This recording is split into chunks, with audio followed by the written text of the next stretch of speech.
मन बहुत चंचल होता है, इसलिए वह अशांत रहता है और मन में जब तक अशांति रहेगी, व्यक्ति हजारों सवालों से घिरा रहेगा। व्यक्ति को जब तक मन में चल रही सवालों के जवाब नहीं मिलेंगे, उसका मन अशांत ही रहेगा।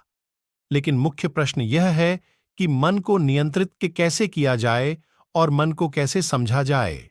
नमस्कार दोस्तों, स्वागत है आपका हमारे इस गौतम बुद्ध इंस्पायर्ड चैनल में। दोस्तों, आज की इस वीडियो में हम आपके लिए लेकर आए हैं अशांत मन को शांत करने वाली कहानी। दोस्तों, कहानी अगर पसंद आए तो वीडियो को लाइक और चैनल को सब्सक्राइब अवश्य करें। देर न करते हुए कहानी शुरू करते हैं। गौतम बुद्ध की इस कहानी में उन्होंने मन को जानने के लिए 6 चरणों के बारे में बताया है। शुरुआती 5 चरणों को जाने बिना आप मन को नहीं समझ सकते हैं। जानते हैं इस कहानी के बारे में।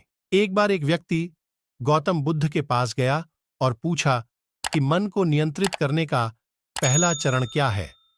बुद्ध कहते हैं, अपने मन को समझने का पहला चरण है इसके द्वारा दिए गए लालच की व्यर्थता को देखना। क्योंकि जब मन अशांत होता है तो कई तरह के लालच देता है। जिसने मन द्वारा दिए इन लालचों को पहचान लिया, उसने मन को समझ लिया। फिर व्यक्ति बुद्ध से पूछता है, लेकिन हमें यह कैसे पता चलेगा हमारा मन हमें लालच दे रहा है और वह लालच व्यर्थ है।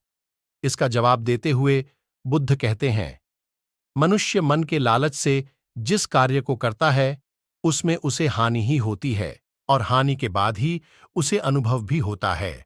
जैसे जिसने वास्तव में यह देख लिया कि नशा करना केवल दुख है, वह नशा मुक्त होना शुरू कर देगा।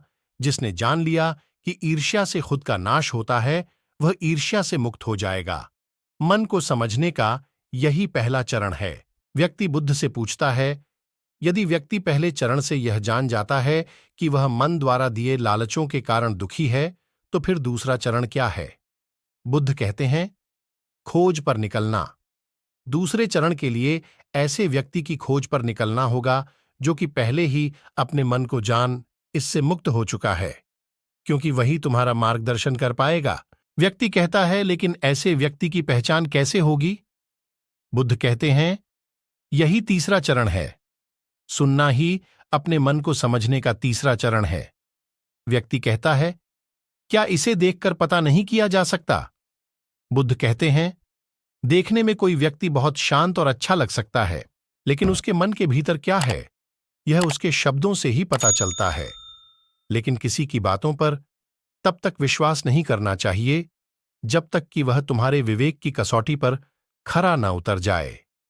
चौथा चरण है कर्म करना।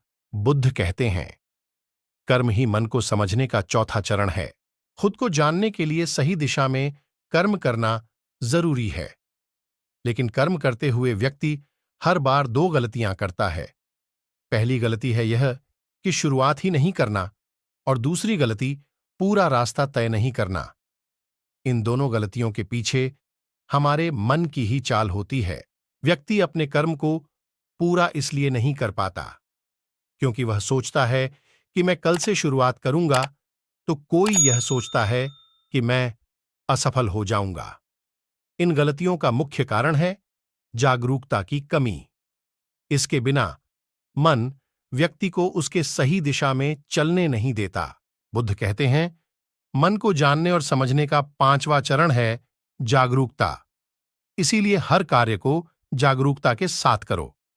बिना जागरूकता के साथ किया गया कार्य या फिर जिया गया क्षण मृत्यु के समान है।